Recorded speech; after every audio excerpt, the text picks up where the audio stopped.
Hey everybody, it is October 11th, 2007. I am Sonic Sons, and I'm here to talk about the European Union Constitution, which, depending on where you live and how well informed you are, you may not have even heard of.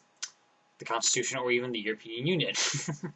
Well, the European Union, the EU, is quite a remarkable organization, in my opinion. I mean, here we have the continent of Europe, which in the first half of the 20th century blew itself to pieces twice. And then, in the second half of the 20th century, all the countries of Europe got together and they formed this organization where they all cooperate.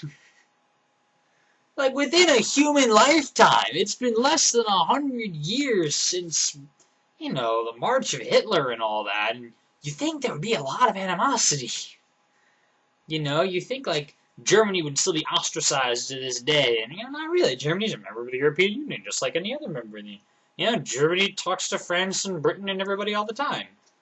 Wow, that is remarkable. Anyway, so they got this the whole group together. They got several regulations. Here's the thing, right? Because everyone has their own country, and they all like to have sovereignty. There's like my country controls, my country, nothing else. You can't pass any laws except if they're through my government. So then the European Union doesn't actually have any laws. It has regulations and directives, which are kind of like laws. We don't call them that. Anyway, they pass a thing. One of the regulations is now I'm getting off stack, but I just want to say this. They replaced all their currency, which I found really interesting. Not actually everyone, but most countries are now using the euro as opposed to all the different things they were using, which is amazing. But you gotta get like some, 20 countries or whatever that are participating in this to all give up their currencies and all work on this main currency they all use and trust each other to keep the monetary policy straight through the European Union and all that. Wow. You know how complicated it is to get that many countries to agree on something that affects them on a daily basis? It's really complicated. But despite the, in my opinion, great advances of cooperation that we've seen in the European Union, they have some trouble on, organizing certain things. They're trying to form, they've tried to form, this thing called the European Union Constitution. Or I think specifically it's called a treaty for establishing a constitution of the European Union, or something like that. Because you have to throw the word treaty in there, because no one wants to sound like they're losing their sovereignty. And a treaty is a thing between two sovereign nations. The constitution kind of takes away the sovereignty deal. It's all very messy and stuff. So they worked on this thing for years, right?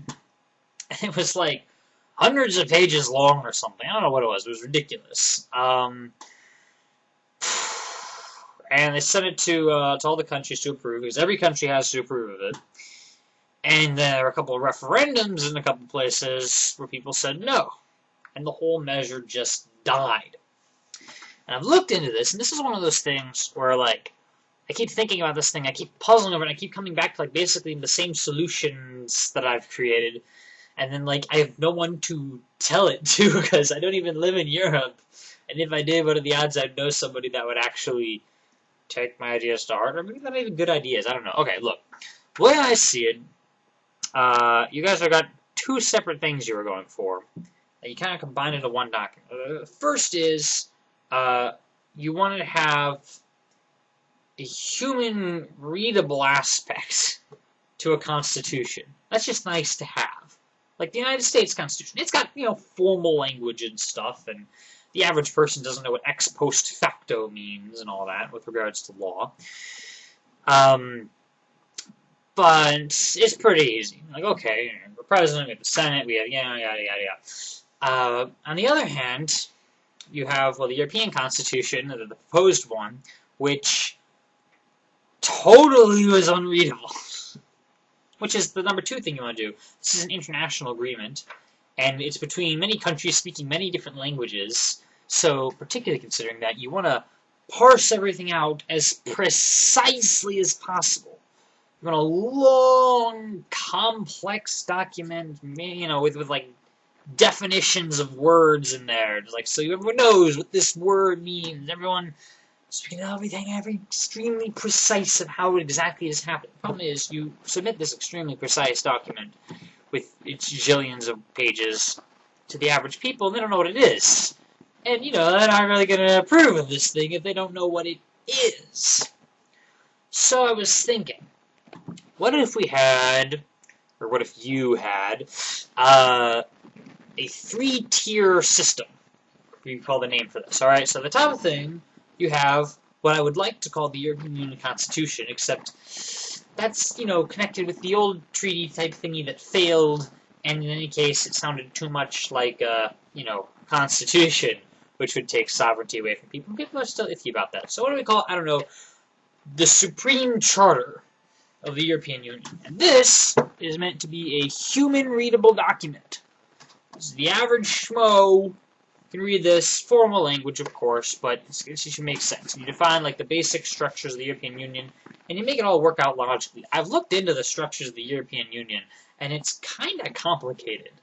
You know, we have like the Parliament here, and then like there's a power of like the individual parliaments and legislatures versus like the European Parliament and like the heads of state, and then how much do they do with like the actual heading, and then there's like a rotating presidency, and then there's like, you know, there's various things that sometimes get renamed and all this stuff, which is kind of complicated. So if you could simplify that, and you put it into the Supreme Charter, human readable, everyone can see it. Tier 2 is what I would call, say, the European Union Redundant Treaty Agreement, or EURTA, right? And this is where you put all the complex stuff. So the Supreme Charter is all about, like, okay, these are the general ideas, right? And EURTA is the exact implementation of those ideas. This is where you save all your complex stuff. Now, when it comes down to it, first tier beats second tier, right? So if somehow the Supreme Charter is found to be in contradiction with EURTA, then the Supreme Charter wins, and EURTA must be amended to fit with the Charter, right?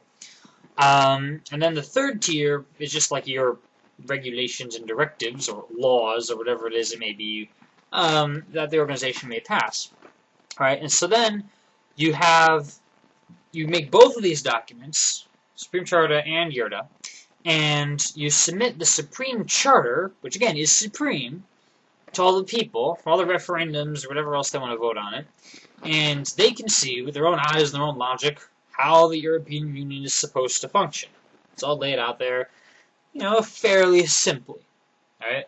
And then, for all your international relations, there's EURTA, European Union Redundant Treaty Agreement, and that spells everything out in exact detail. And then you can have various lawyer types and legislator types look into this and make sure it really does fit with the Charter, right? And then you pass both of those at once, and that becomes your structure, and then with laws and regulations, there's your third tier.